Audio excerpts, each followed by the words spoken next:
तो फिर चलिए शुरू करते हैं। जैसा कि आप लोग जो है कि हेडिंग से पकड़ सकते हैं कि मैं यहाँ पर किस टाइप के क्वेश्चन को आप लोगों के समक्ष रखते हैं। बीपीएससी प्रीलिम्स ईयर क्वेश्चन जो है कि साइंस से संबंधित उस क्वेश्चन को यहाँ पर सोल्व कराया जाता है। मैंने कल वाले वीडियो में आप लोगों के लिए एक क्वेश्चन छोड़कर गया था। वो क्वेश्चन यही वाला था कि गर्म करने पर एक अर्धचालक का प्रतिरोध पर क्या प्रभाव पड़ता है। तो सबसे पहले जो है कि यही वाले क्वेश्चन को हम उठाए हैं कि गर्म करने पर एक अर्धचालक का प्रतिरोध जो होता है उस पर क्या इफेक्ट पड़ता है। तो सबसे पहले आप लोग एक बात बताइए कि पदार्थ कितने प्रकार के होते हैं। पदार्थ जो होता है आप लोग आम बोलचाल की भाषा में तीन जानते हैं कि एक ठोस होता है, एक द्रव होता है, एक गैस होता है। ऐसे तो टोटल पदार्थों की मात्राएं 5 होती है, ठोस, द्रव, गैस, एक प्लाज्मा, एक बोस आइंस्टाइन कंडेंसेट। लेकिन वो जो है कि अणुओं के आधार पर विभाजित किया गया है। अगर जो बात किया जाए कि उसके चालकता, उसके उष्मीय प्रभाव के आधार पर, तो 3 तरह के पदार्थ होते हैं। एक होते हैं चालक पदार्थ, एक होता है अर्धचालक पदार्थ, एक होता है अचालक। एक होता है चालक, देखते जाइए, एक होता है अर्धचालक और एक होता है अचालक। ये होता है जो कि कंडक्टर, ये सेमी कंडक्टर, ये होता है इंसुलेटर। ये कंडक्टर, ये होता है सेमी कंडक्टर, ये होता है इंसुलेटर। ठीक, तो जिससे होकर के विद्युत धारा आसानी से प्रवाहित हो जाए उसे चालक कहते हैं।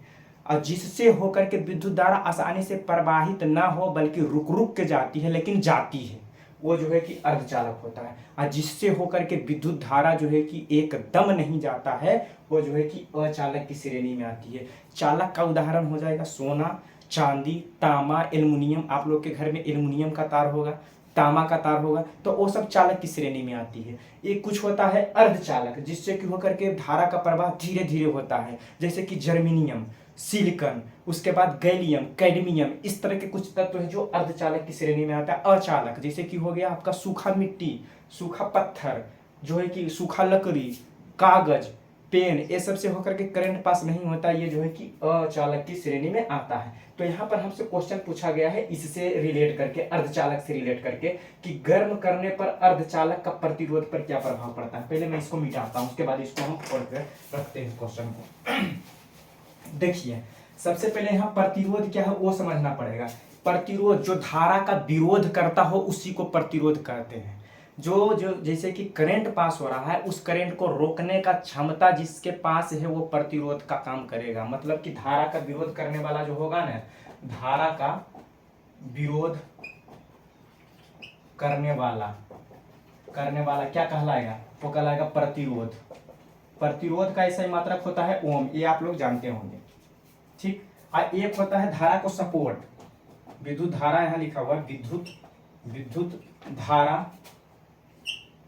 का सपोर्ट जो कर रहा है वो जो है कि चालक कहलाएगा। चालक का होता है ऐसा ही मात्रक सीमेंस, ये सब आप लोग जानते होंगे। ठीक, तो यहाँ पर पूछ रहा है कि जो कि धारा का विरोध कर रहा है, एक चीज आप ध्यान रखिएगा कि चालक का अगर जो तापमान बढ़ा दीजिएगा ने, तो उसमें जो है कि उसके चालक का अगर टेम्परेचर बढ़ा देते हैं तो धारा का प्रवाह जो है कि कम जाएगा। लेकिन अर्धचालक को अगर जो गर्म कर देते हैं तो अर्धचालक का प्रतिरोध क्या होगा। एक चीज जानिए कि प्रतिरोध जो होता है, प्रतिरोध वो व्युत्क्रमानुपाती होता है चालक का। मतलब कि अगर जो चालक का मान बढ़ गया तो वो प्रतिरोध का मान घट जाएगा, और प्रतिरोध का मान अगर जो बढ़ गया तो चालक का मान कम हो जाएगा। एक दूसरे को जो है तो व्युत्क्रमानुपाती, मतलब कि इनवर्सली प्रोपोर्शनल होता है। तो हम बताएं कि अगर जो चालक को गर्म कीजिएगा, अगर जो आपके घर में करंट पास कर रहा है उसका अगर जो तार का तापमान बढ़ाइएगा तो वहां पर चालक की मात्रा जो होती है, धारा का प्रवाह जो हो रहा है, उसका चालक की मात्रा, विद्युत धारा की मात्रा घट जाएगी। अब प्रतिरोध जो है कि बढ़ जाएगा। मतलब कि चालक को गर्म करने पर प्रतिरोध का मान जो होता है बढ़ता है। प्रतिरोध का मान किस में बढ़ेगा, चालक में। लेकिन हमसे पूछा गया था अर्धचालक का प्रतिरोध गर्म करने पर क्या होगा। अर्धचालक जो होता है ना, अर्धचालक सहसंयोजी बंध में बंधे हुए रहते हैं, और अर्धचालक को अगर जो गर्म कीजिएगा तो वही सहसंयोजी बंधन जो बंधा हुआ है वो टूटने लगता है और उसका धारा का प्रवाह जो है कि और तेजी से होने लगता है। मतलब कि प्रतिरोधकता का मान जो है ना वो घट जाता है। तो गर्म करने पर अर्धचालक का प्रतिरोध का मान क्या होगा, तो घट जाएगा, प्रतिरोध का मान घट जाएगा और चालन का मान जो है कि बढ़ जाएगा। ये बात आप लोग ध्यान दीजिएगा। क्वेश्चन नंबर 2 आपके सामने ये रहा बोर्ड पर। जरा इस क्वेश्चन को देखिए कि फैराडे स्थिरांक है, ऑप्शन आपके सामने 4 को दिया हुआ है कि इलेक्ट्रोलाइट की मात्रा पर निर्भर करता है, इलेक्ट्रोलाइट की धारा पर निर्भर करता है, विलायक के आयतन पर निर्भर करता है। चौथा नंबर ऑप्शन है कि सार्वभौमिक नियतांक है। तो सबसे पहले जानिए कि फैराडे स्थिरांक कहते हैं किसको है, तो 1 मोल इलेक्ट्रॉनों पर स्थित आवेश की मात्रा को ही फैराडे स्थिरांक बोला जाता है। 1 मोल यहाँ पर लिख देते हैं, 1 मोल इलेक्ट्रॉन पर आवेश की मात्रा जो होता है वही फैराडे स्थिरांक कहलाता है, फैराडे कांस्टेंट कहलाता है। ये लिखा हुआ है इंग्लिश में फैराडे कांस्टेंट, फैराडे स्थिरांक। तो फैराडे कांस्टेंट का वैल्यू जो होता है 9, 6, 4, 8 और उसके बाद होता है 5, इतना जो है कि कूलम मोल इनवर्स। ठीक, इसका वैल्यू 96485, 96485, 96485 ऐसे करके आप याद कीजिएगा कि फैराडे स्थिरांक का वैल्यू होता है 96485 कूलम, ये लिखा हुआ है मोल इनवर्स। तो ये एक फैराडे स्थिरांक नियतांक है, मतलब कि इसको कहीं भी ले जाइए उसके मात्रा पर कोई इफेक्ट नहीं पड़ेगा। स्थिरांक या कांस्टेंट वैल्यू वैसे वैल्यू को बोला जाता है, वो उसको कहीं पर भी ले जाइए वो कोई भी चीज पर निर्भर नहीं करेगा, इसकी ना ही मात्रा पर निर्भर करेगा, ना ही धारा पर निर्भर करेगा, ना ही आयतन पर निर्भर करेगा। ये एक सार्वभौमिक नियतांक है, अर्थात option number D is the right answer. अब क्वेश्चन नंबर 3 आपके सामने ये रहा। चलिए इस क्वेश्चन को देखिए आप लोग कि विद्युत चुंबकीय तरंगों का वेग होता है, विद्युत चुंबकीय तरंगों का वेग जो होता है ना वो प्रकाश के वेग के ही बराबर होता है। प्रकाश का वेग जो होता है, प्रकाश का वेग इज इक्वल टू विद्युत चुंबकीय तरंग, इलेक्ट्रोमैग्नेटिक वेव, यानी कि विद्युत चुंबकीय तरंग इलेक्ट्रोमैग्नेटिक वेव का दोनों इक्वल होता है। तो प्रकाश का वेग कितना होता है आप लोग जानते होंगे, 3 लाख मीटर पर सेकेंड, या फिर जो होता है 3 × 10⁸ मीटर पर सेकेंड, यानी कि 3 × 10⁸ मीटर पर सेकेंड। तो उतना ही हो जाएगा विद्युत चुंबकीय तरंग का वैल्यू, यानी कि दोनों का वैल्यू जो है इक्वल है। आप लोग तो ये चीज जानते होंगे कि प्रकाश का वेग जो है निर्वात में कितना होता है, 3 × 10⁸ मीटर पर second. Option number E is the right answer. Question number 4 आपके सामने ये रहा। अगला क्वेश्चन आप लोग के सामने ये है, ये प्लूटोनियम का जो है कि ये ऊपर वाला जो रहता है ना, एक चीज क्वेश्चन को पहले पढ़ लीजिए। प्लूटोनियम के नाभिक में न्यूट्रॉनों की संख्या हमको बताना है। तो ये ऊपर आप लोग कभी कभी देखते होंगे कि कोई जो है कि तत्व का सिंबल दिया हुआ है, संकेत दिया हुआ है, उसके ऊपर कुछ संख्या रहता है, उसके नीचे कुछ संख्या रहता है। तो आप लोग ध्यान दीजिएगा कि ये जो लिखा हुआ है ना Pu, यानी कि प्लूटोनियम का संकेत है, ये 242 जो लिखा हुआ है, 194 जो लिखा हुआ है, ये जो होता है परमाणु द्रव्यमान होता है। इसका परमाणु द्रव्यमान संख्या का वैल्यू ये ऊपर वाला दिया रहता है, ये परमाणु संख्या होती है, परमाणु संख्या होती है। ठीक, ये परमाणु संख्या का वैल्यू दिया हुआ रहता है। तो हमसे न्यूट्रॉन की संख्या पूछ रहा है, तो न्यूट्रॉन की संख्या बराबर होता है परमाणु, शॉर्ट में लिख देते हैं, परमाणु द्रव्यमान माइनस जो होता है परमाणु संख्या, यानी कि द्रव्यमान संख्या में से परमाणु संख्या को घटा दीजिएगा तो जितना न्यूट्रॉन परमाणु के अंदर है वो आपको पता चल जाएगा। तो ये हम ऊपर वाला क्या बताएं कि द्रव्यमान संख्या कितना दिया हुआ है 242, अब माइनस जो है कि इसका करना है परमाणु संख्या कितना दिया हुआ 98। तो ये दोनों का घटाव तो आप लोग को एकदम जो है कि आता ही आता होगा। तो ये दोनों को घटाइएगा तो घट करके आपका आ जाएगा 148। तो 148 इसका राइट आंसर हो जाएगा। ठीक है, option number B is the right answer. अब क्वेश्चन नंबर 5 आपके सामने ए रहा। चलिए देखिए, सबसे ज्यादा श्यानता होती है, श्यानता जो होता है सिर्फ और सिर्फ द्रव में और गैस में होगा। श्यानता जो है ना, श्यानता जो है कि द्रव में या फिर गैस में होगा। ये मतलब कि श्यानता होता क्या चीज है, आप लोग जो है कि आम बोलचाल की भाषा में बोला जाता है कि कोई गाढ़ा चीज कितना है, तो गाढ़ा रहने की गुण को ही श्यानता कहा जाता है। ठेठ भाषा में लिखता है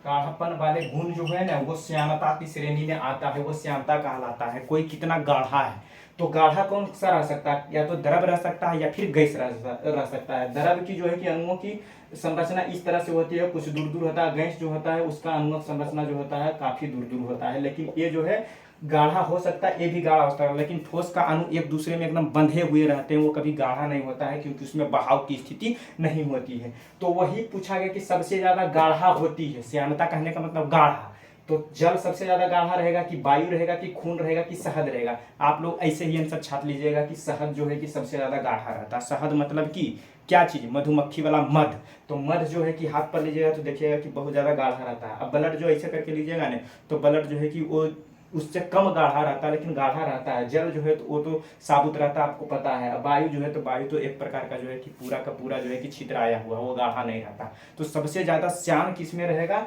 वो रहेगा शहद में। तो option number D is the right answer. अब क्वेश्चन नंबर 6 आपके सामने ये रहा। चलिए आप लोग आंसर दीजिए कि दूध किसका घटिया स्रोत है। घटिया कहने का मतलब हुआ कि अच्छा स्रोत नहीं है, बल्कि वो खराब स्रोत है। घटिया नहीं बोला जाता है कि तुम कितना घटिया आदमी हो, तो वही है कि दूध किसका घटिया स्रोत है, मतलब कि उसमें जो है कि मात्रा नहीं होती है। दूध में किसका मात्रा नहीं होता है, ये 4 ऑप्शन में 3 की मात्रा दूध में विद्यमान होती है, एक का नहीं होता है, क्योंकि वो घटिया स्रोत है उसका। तो आपको वही वाला चुनना है। दूध में कैल्शियम होती है, प्रोटीन होती है, विटामिन सी होती है या कार्बोहाइड्रेट होती है। कैल्शियम भी होता है, प्रोटीन भी होता है, कार्बोहाइड्रेट की मात्रा भी होती है, विटामिन सी की मात्रा नगण्य होती है। Option number C is the right answer. Question number 7 आपके सामने ये रहा। एक क्वेश्चन आप लोग के सामने दिया हुआ है कि पुलिस द्वारा नशे में गाड़ी चलाने वाले की सांस की जांच के लिए फिल्टर पेपर पर क्या होता है।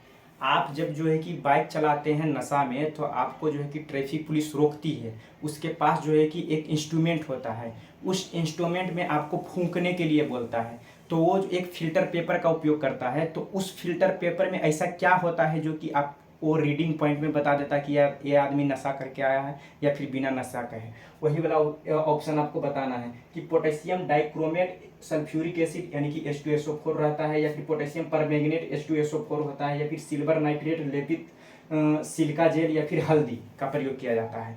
तो पुलिस जो है कि फिल्टर पेपर के रूप में जो है कि नशेड़ियों को चेक करने के लिए उसका सही उपयोग करता है पोटेशियम डाइक्रोमेट सल्फ्यूरिक एसिड का। उस फिल्टर पेपर पर जो होता है यही होता है potassium dichromate H2SO4 potassium dichromate sulphuric acid. तो option number A is the right answer. Question number 8 आपके सामने ये रहा बोर्ड।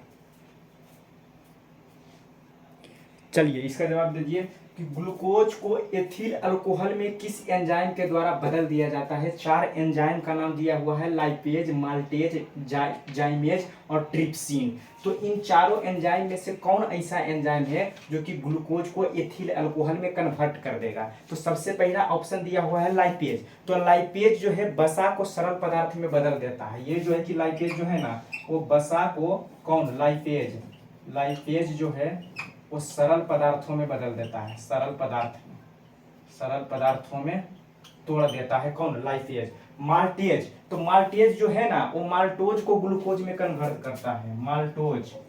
माल्टोज को जो है कि ग्लूकोज में कौन कन्वर्ट करेगा, माल्टेज करेगा। माल्टेज आप लोग लिखते जाइए, ग्लूकोज में। ठीक, एक दिया हुआ है जाइमेज। तो जाइमेज ही जो है ना ग्लूकोज को एथिल अल्कोहल में कन्वर्ट करता है। जाइमेज जो है वो ग्लूकोज को जाइमेज के द्वारा जो है कि एथिल अल्कोहल में कन्वर्ट किया जाता है। एक ट्रिप्सिन दिया हुआ, तो ट्रिप्सिन का मुख्य कार्य है प्रोटीन को सरल पदार्थों में तोड़ देना। प्रोटीन को सरल पदार्थ में कौन जोड़ता है, ट्रिप्सिन के द्वारा जो है कि सरल पदार्थों में बदल देना काम है प्रोटीन का। तो ऑप्शन नंबर कौन हो जाएगा, सी इसका राइट आंसर हो जाएगा। जाइमेज के द्वारा ग्लूकोज को एथिल अल्कोहल में कन्वर्ट किया जाता है। बाकी चारों ऑप्शन को आप लोग देखिए कि लाइपेज वसा को सरल पदार्थ में, माल्टेज जो है माल्टोज को ग्लूकोज में, जाइमेज ग्लूकोज को एथिल अल्कोहल में, ट्रिप्सिन जो है प्रोटीन को सरल पदार्थ में तोड़ने की क्षमता रखता है। क्वेश्चन नंबर 9 आपके सामने ये रहा बोर्ड पर। चलिए इस क्वेश्चन को देखिए कि चूने के पानी किसके द्वारा दुधिया हो जाता है। जो चूना का जो पानी होता है, नाद में पहले गांव घर में जो है कि चूना लाया जाता था, उससे पतैया करवाया जाता था। तो देखते थे कि वो चूना को जो है कि पानी में छोड़ दिया जाता था तो बुलबुला जैसा निकलता था और उजला एक पदार्थ रहता था। तो CO2 गैस को अगर थोड़ी देर जो है कि चूने के पानी में प्रवाहित करने के लिए छोड़ दिया जाए तो वो कैल्शियम कार्बोनेट का जो है कि श्वेत अपक्षेप को बना देगा। ठीक, ये चीज आप ध्यान रखिएगा कि CO2 गैस को चूने के पानी से प्रवाहित अगर जो प्रवाहित करवाया जाए तो श्वेत अवक्षेप प्राप्त होता है और उसी को जो है कि कैल्शियम कार्बोनेट का नाम से जाना जाता है CaCO3 यानी कि कैल्शियम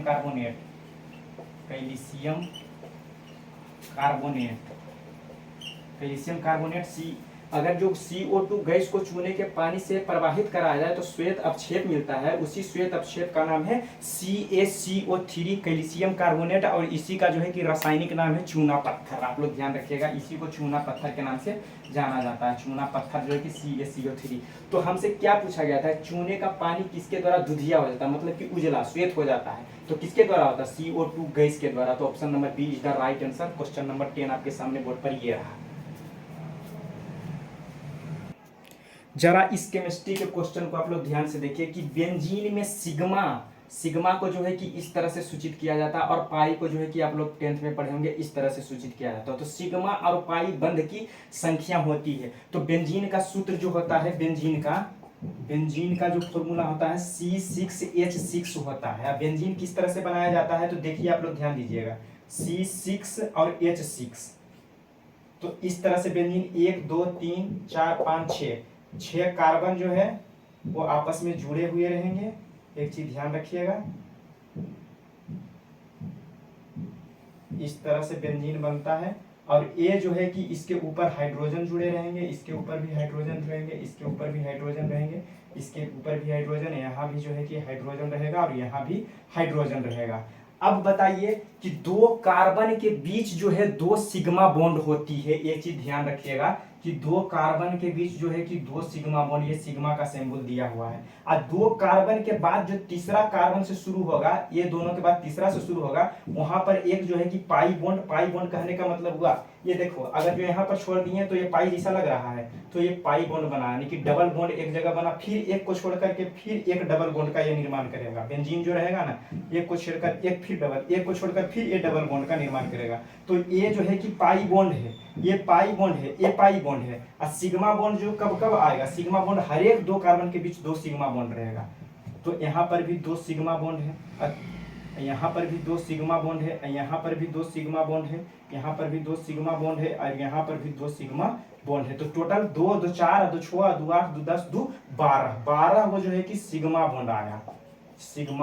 अब पाई बॉन्ड 1 2 3 4, यानी कि एक यहाँ पर आया, एक यहाँ पर आया, 3 1 2 3 आया, एक और एक यहाँ पर आया। डबल बॉन्ड कहाँ है देखिए, एक जगह 2 जगह 3 जगह, तो 12 सिग्मा हो गया और उसके बाद 3 जो हो गया वो पाई हो गया। तो इसका राइट आंसर क्या हो जाएगा, बेंजीन इसी तरह से बनता है। आप लोग ध्यान से देखिएगा कि 2 कार्बन के बीच जो है कि 2 सिग्मा बॉन्ड आएगा, 2 कार्बन के बीच सिग्मा बॉन्ड, और ये 2 कार्बन को छोड़कर तीसरा से जहां स्टार्ट हो रहा है ना, एक जो है कि पाई बॉन्ड जुटेगा, फिर छोड़ करके फिर पाई बॉन्ड, फिर छोड़ करके फिर पाई बॉन्ड, ये बेंजीन बना हुआ है, बेंजीन।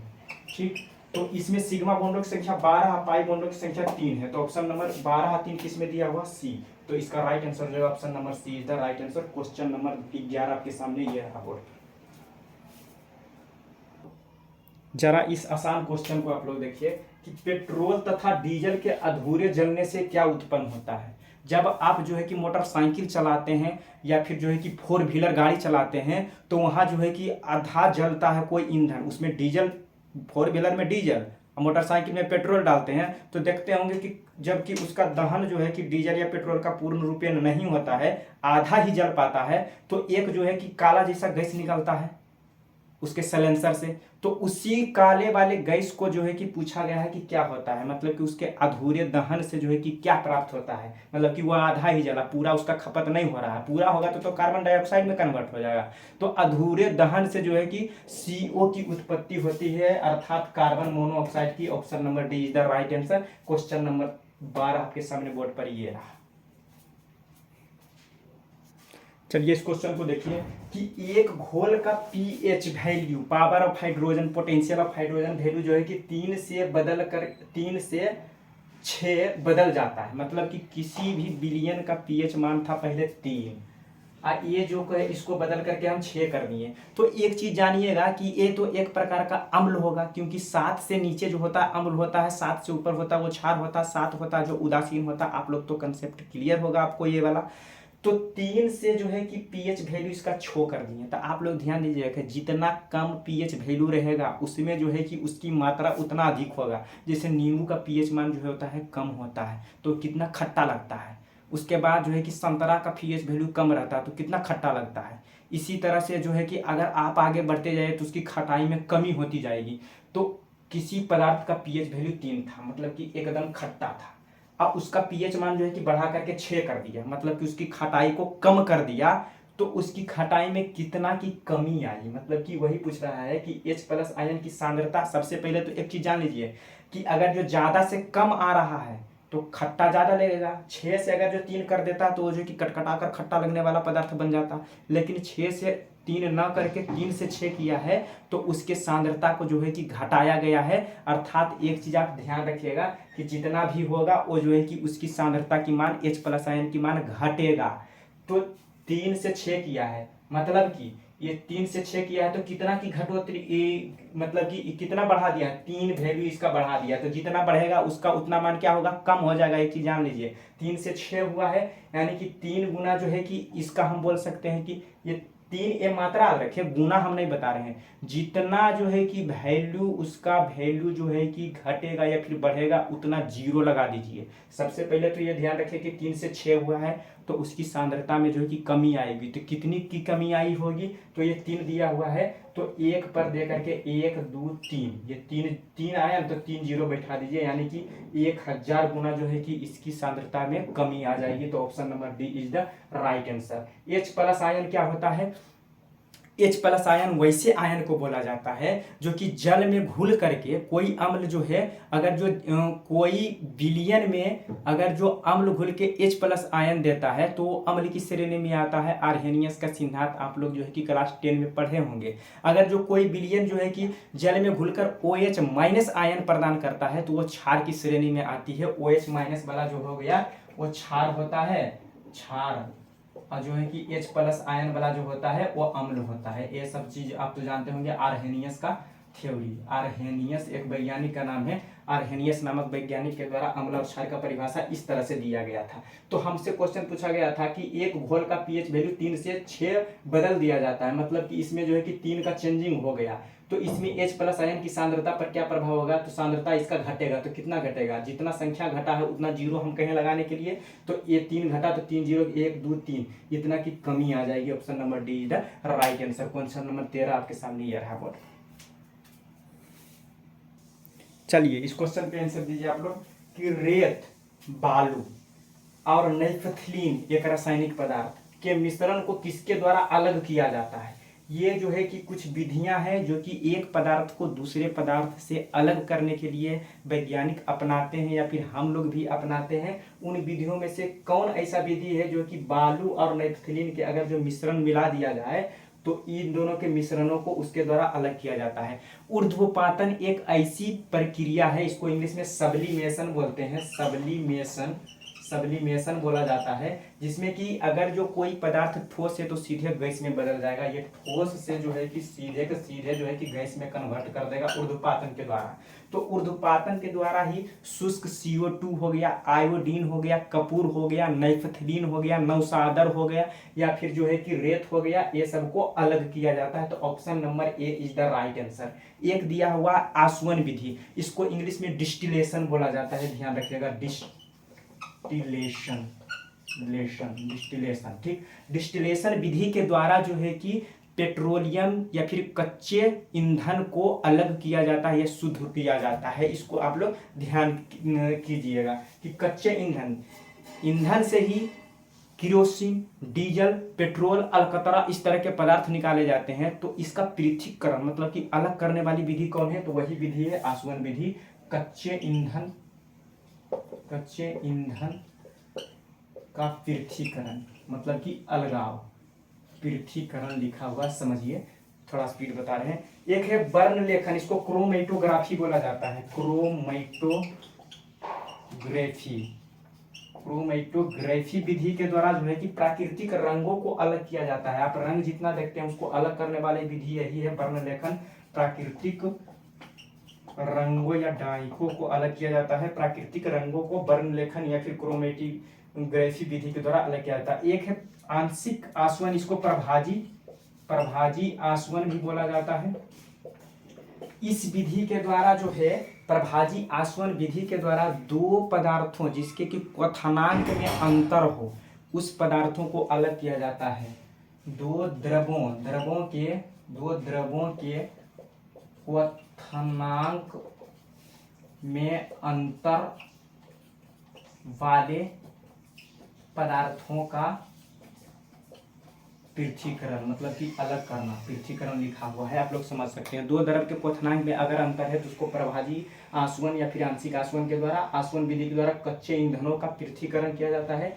ऊर्ध्वपातन सब्लिमेशन के द्वारा रेत को, नेपथलीन के कपोर को, नवसादर को, आयोडीन की शुष्क CO2 को, ये सब को अलग किया जाता है। वर्ण लेखन प्राकृतिक रंग के लिए इसका प्रयोग किया जाता है। क्वेश्चन नंबर 14 के सामने बोर्ड पर ये रहा। चलिए इस क्वेश्चन को देखिए कि यूरिया में उपस्थित होता है, तो यूरिया में कौन कौन से जो है कि तत्व मौजूद होता है। तो सबसे पहले तो इस क्वेश्चन का आंसर जानने के लिए आपको यूरिया का फॉर्मूला आना चाहिए। तो यूरिया का फॉर्मूला जो होता है, यूरिया का NH2CO, मैंने पहले भी बताया था। इसमें नाइट्रोजन होती है, इसमें हाइड्रोजन होता है, ठीक, इसमें जो है कि कार्बन होता है, इसमें ऑक्सीजन होता है, और नाइट्रोजन हाइड्रोजन तो हो गया, नाइट्रोजन हाइड्रोजन हो गया, माने कि चार तत्वों को मेल से जो है कि यूरिया का निर्माण होता है। NHCO किसमें नजर आ रहा है, इसमें जो है कि चार है, NHCO, N है, H है, C है, O है। Option number D the right answer. Question number 15 आपके सामने ये रहा। ये जो है हल्का क्वेश्चन का आंसर आप लोग बताइए कि निम्न में से कौन सा ऊष्मा का सबसे अधिक कुचालक है, मतलब कि ऊष्मा उससे होकर के नहीं गुजरती। कुचालक के मतलब जो हो गया उसका विरोध करें, मतलब उससे होकर नहीं गुजरता है। सुचालक के मतलब जो है कि उससे होकर के गुजरता है।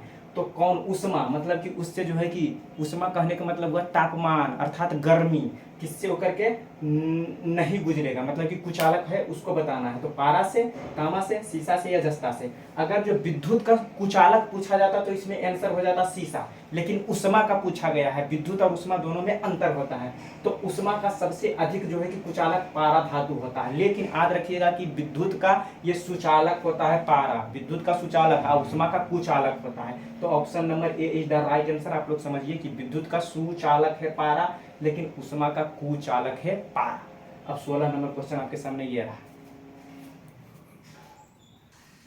चलिए पढ़िए इस क्वेश्चन को कि विटामिन जो रक्त के थक्का बनाने में प्रभावी होता है। हमारे शरीर में दो चीज़ों की ऐसी मौजूदगी होती है जिसके कारण रक्त का थक्का बनता है। सबसे पहले एक विटामिन की उसमें भूमिका होती है, और दूसरा जो हमारे ब्लड के अंदर जो है कि फाइब्रिनोजेन नामक प्रोटीन होता है उसके कारण बनता है। तो फाइब्रिनोजेन के कारण भी फाइब्रिनोजेन प्रोटीन के कारण भी हमारे शरीर में रक्त का थक्का जो कि कटने के बाद बनता है। और एक विटामिन है, उसका नाम बताना है कि रक्त का थक्का बनाने में कौन सा विटामिन सहायक होता है। पहला ऑप्शन है विटामिन ए। तो विटामिन ए का जो है कि रासायनिक नाम आपसे पूछा जाए तो विटामिन ए का रासायनिक नाम होता है रेटिनॉल।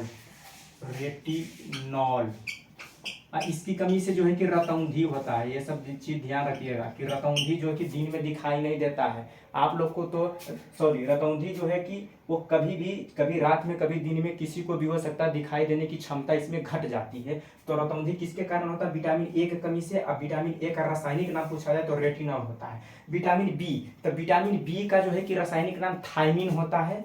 थायमीन इसका रासायनिक नाम है थायमीन, आप लोग ध्यान रखिएगा। इसकी कमी से जो है कि बेरी नामक बीमारी हो जाता है। बेरी बीमारी जो वैसे बीमारी को बोला जाता है जिस बीमारी में सुस्ती अधिक होती है या फिर भूख नहीं लगता है, मतलब कि आपको भूख नहीं लग रहा है ना, अत्यधिक ज़्यादा सुस्त हैं, तो आपके अंदर विटामिन बी की कमी हो गई है, आपको डॉक्टर से इलाज करवाने की ज़रूरत है। तो इसमें जो है कि भूख नहीं लगता है, इसमें भूख नहीं लगता है, ये सब चीज़ ध्यान रखिएगा, ये बोल ही देते हैं ऐसे ही, इसको लिखना इंपॉर्टेंट नहीं है, क्योंकि आपको जो है कि रासायनिक नाम और इससे संबंधित तो रोग आपको याद रहना चाहिए। तो ए वाला में बताया रेटिनॉल प्रतिनिधि इसके कमी से होता है। बी नंबर में बताया थायमिन इसका रासायनिक नाम है। बेरी जो है कि बीमारी है जिसमें कि सुस्ती रहती है और भूख नहीं लगता है। एक है विटामिन सी दिया हुआ ऑप्शन, तो विटामिन सी का जो है कि रासायनिक नाम एस्कॉर्बिक एसिड होता है। एस्कॉर्बिक एसिड, एस्कॉर्बिक एसिड, इसके कमी से जो है कि एस्कॉर्बिक एसिड के कमी से मसूड़ों से खून निकलता है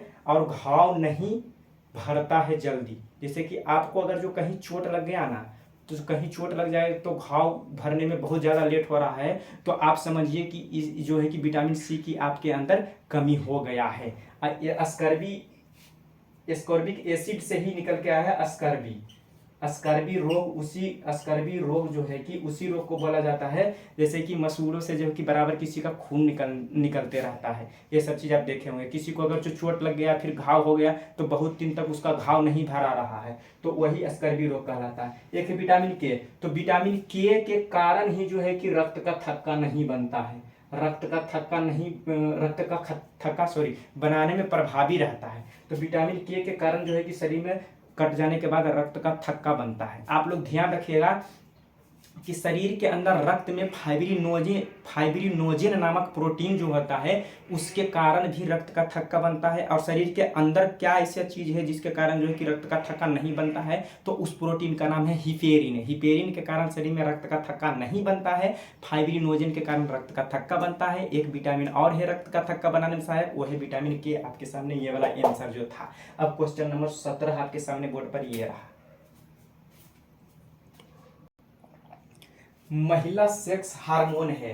पहला ऑप्शन है एस्ट्रोजन, दूसरा है एंड्रोजन, तीसरा है इंसुलिन और चौथा है ऑक्सीटोसिन। तो महिला में जो है सेक्स हार्मोन किसको बोला जाता है, तो महिला में अंडाशय के द्वारा एक हार्मोन का स्रावन किया जाता है। उस हार्मोन को जो है कि महिला सेक्स हार्मोन के नाम से जाना जाता है। अंडाशय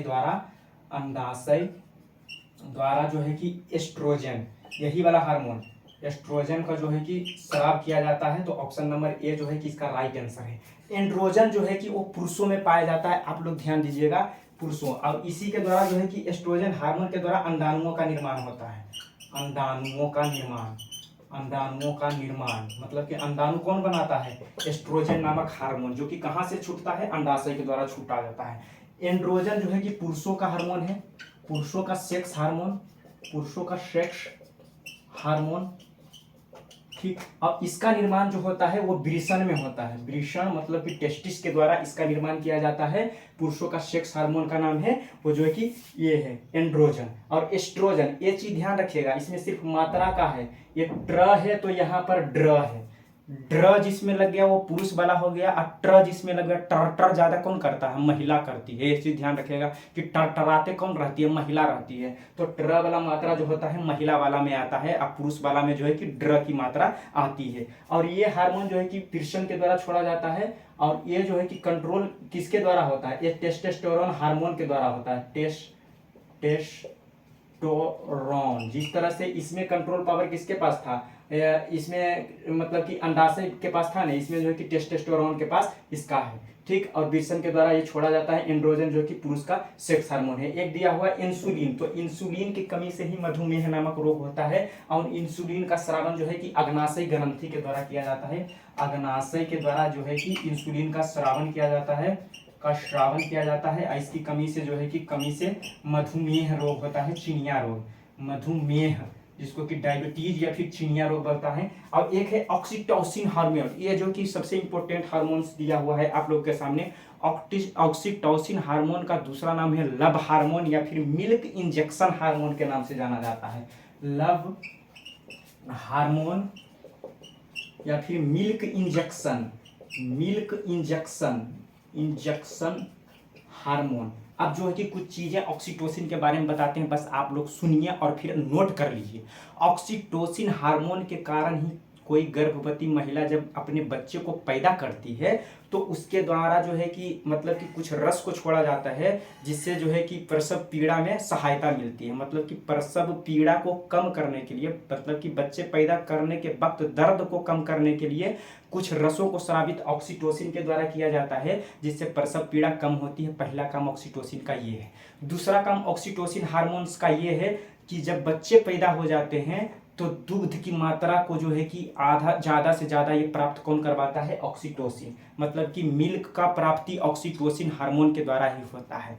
और तीसरा कार्य इसका ये है कि इनलीगल चीज़ है सब्जी या फिर साग सब्जियों में देखते होंगे कद्दू की इतना बड़ा, मतलब कि या फिर कद्दू की इतना बड़ा वेराइटी रहता है, उसको जो है कि रातों रात सुई डालकर इतना बड़ा कर दिया जाता है। तो उस सुई में जो है कि ऑक्सीटोसिन हार्मोन की मात्राएं होती है। कोई भी सब्जी जो है कि हाइब्रिड बनता है, मतलब कि सुई डाला, सुबह जा करके आप खेत में देखिएगा तो इतना से लेकर के इतना बड़ा हो गया है। ऑक्सीटोसिन हार्मोन उसमें उपयोग किया जाता है। आप लोग गांव से बिलोंग करते होंगे तो कुछ ध्यान दिए होंगे, कोई जानवर पालने वाले, जीव जंतु जो पालते हैं उसको देखे होंगे कि गाय भैंस जो पालता है उसको एक सुइया दिया जाता है दूध निकालने से पहले।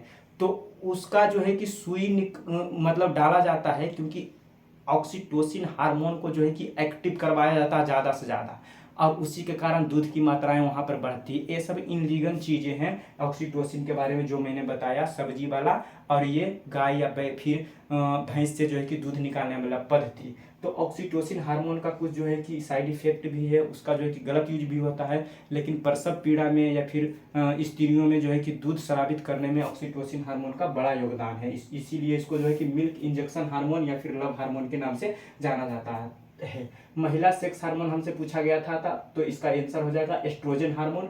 ये जो है कि एंड्रोजन पुरुष हार्मोन है। इंसुलिन जो है कि मधुमेह रोग इसकी कमी से हो जाता है। ऑक्सीटोसिन के बारे में ऑलरेडी मैंने आपको बता दिया है। क्वेश्चन नंबर 18 आपके सामने ये रहा है। आज के वीडियो का सबसे हल्का क्वेश्चन यही है, थायराइड ग्रंथि की खराबी किसकी कमी के कारण होता है? थायराइड ग्रंथि मतलब कि गला में एक ग्रंथि पाई जाती है, वो देखते होंगे कभी कभी फूल जाता है, सूज जाता है। तो थायराइड ग्रंथि फूल जाता है या फिर सूज जाता है, कौन ऐसे तत्व है जिसकी कमी हो जाती है? तो आप लोग नमक की मात्रा खाते हैं, उसी के कमी के कारण जो है कि थायराइड ग्रंथि फूल करके ऐसे हो जाता है गुब्बारा जैसा। तो इसका राइट आंसर क्या हो जाएगा? थायराइड ग्रंथि की खराबी किसकी कमी के कारण? आयोडीन की कमी के कारण होता है, जिसको कि घेंघा रोग के नाम से जाना जाता है। घेंघा रोग, घोंघा नहीं पढ़ लीजिएगा, घेंघा रोग लिखा हुआ है। किसके कमी से होता है? ये आयोडीन की कमी से। Option number C is the right answer. Question number 19 आपके सामने ये रहा। चलिए इसका क्वेश्चन दीजिए कि क्वेश्चन देखिए और आंसर दीजिए। कड़वाहट के लिए मानव जीभ का संवेदनशील क्षेत्र है। आप लोग कोई चीज अपने जीभ पर ले करके ही पता करते हैं कि वो मीठा है, नमकीन है, कड़वा है, खट्टा है। इस तरह का स्वाद जो है कि आप लोग जीभ के द्वारा ही पता लगाते हैं, क्योंकि जीभ के ऊपर हमारे कई मतलब कि छोटे छोटे स्वाद कलिकाएं पाई जाती है। तो सबसे पहले यहाँ पर हम जीभ का फिगर बनाने का कोशिश करते हैं। आप लोग देखिए, मान लीजिए कि ये जो है कि मानव जीभ का फोटो है आप लोग के सामने दिया हुआ, ठीक इस तरह से जीभ है। तो सबसे आगे वाला भाग से जो है कि ये वाला भाग मीठा आपको प्राप्त करवाएगा स्वाद का। सबसे ऊपर वाला जो है कि उससे मीठा की प्राप्ति होती है। सबसे पीछे वाला, मतलब कि सबसे पीछे हम दिखा नहीं सकते हैं, सबसे आगे वाला तो हम चीर कर दिखा दिए कि ए वाला भाग है, लेकिन सबसे पीछे वाला से जो है कि कड़वाहट की प्राप्ति होती है। यानी कि ये वाला भाग जो है कि कड़वाहट की प्राप्ति इससे होती है। और जो ये कि जो है ना ये पार्श्व वाला भाग, वो पार्श्व वाला भाग से हम लोग को किस चीज की प्राप्ति होती है? तो पार्श्व वाला भाग हमको खट्टा महसूस करवाता है, ये खट्टा महसूस करवाता है। अब बीच वाला जो भाग आपका बच गया ना, वही नमकीन जो है कि बीच वाला, या फिर जो है कि पार्श्व आगे वाला जो पार्श्व है उससे, यानी कि बीच से नमकीन। एक चीज ध्यान रखिएगा कि आगे वाला से मीठा, सबसे पीछे वाला से कड़वा, बलग वाला जो है ना वो खट्टा, और बीच जो है ना वो नमकीन। कोई निमकी खाते हैं ना तो नमकीन लगता है ना, वो बीच से ही प्राप्त होता है, हमको पता चलता है। तो कड़वाहट से क्वेश्चन उठाया गया था कि कड़वाहट के लिए मानव जीभ का संवेदनशील क्षेत्र कौन सा है? तो कड़वाहट सबसे क्या हम बताएं कि पीछे वाला से लगेगा, तो पीछे का भाग। Option number C is the right answer. Question number B और लास्ट क्वेश्चन आपके सामने बोर्ड पर तगड़ा ये रहा। इस क्वेश्चन का आंसर सोचिए तो आप लोग कि निम्नलिखित तत्व, कुछ 4 तत्व दिया हुआ है, उनमें से किसमें जो है कि न्यूट्रॉन की मात्रा नहीं होती है?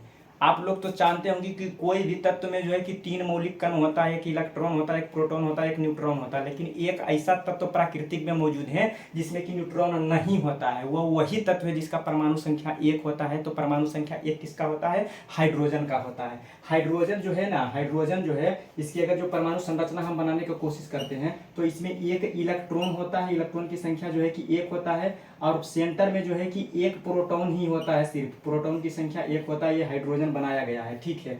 लेकिन इसमें न्यूट्रॉन की मात्राएं नहीं होती है, सिर्फ एक ही तत्व ऐसा है प्राकृतिक में, हाइड्रोजन, जिसमें न्यूट्रॉन नहीं होता। आप लोग याद रखिएगा इस कंसेप्ट को, क्योंकि इससे क्वेश्चन पूछता है। तो option number C is the right answer. Question यहाँ पर जो है कि 20 का 20 क्वेश्चन आप लोग के समक्ष हम रखें और वो समाप्ति यहाँ पर करते हैं, ठीक। चलिए, यकीन करते हैं कि आपको जो है कि पूरा का पूरा 20 क्वेश्चन का सॉल्यूशन आपको पसंद आया होगा, ठीक। आप लोग के लिए जो है कि हम पर डे जो है कि नया नया वीडियो इसी तरह से साइंस वाला सेगमेंट चल रहा है, तो प्रतिदिन आता रहेगा एक एक करके, जब तक कि हम साइंस की वीडियो का निचोड़ आप लोग के सामने समक्ष जो है कि रख नहीं दें। तो आप लोग लगातार वीडियो में बने रहिए, देखते रहिए। टोटल क्वेश्चन आपको कंसेप्ट जो है कि यहाँ पर घुसा कर रहेंगे। अगर वीडियो अच्छा लगता हो तो दोस्तों के साथ भी साझा कीजिए और चैनल को सब्सक्राइब कीजिए। लास्ट में जो है कि हम कुछ 2-3 दिन पहले एक वीडियो में इसका आंसर बताए थे। अगर आप लोग लगातार देख रहे होंगे तो हमें पूरा यकीन है कि आप लोग इसका आंसर दे पाएंगे। तो इस क्वेश्चन का लेंस की क्षमता मापी जाती है, वो क्या चीज़ में मापी जाती है, आप लोग को जो है कि कमेंट बॉक्स में इसका आंसर देना है, ठीक है। तो इस सेशन की समाप्ति हम जो है कि यहीं पर करते हैं। Thank you.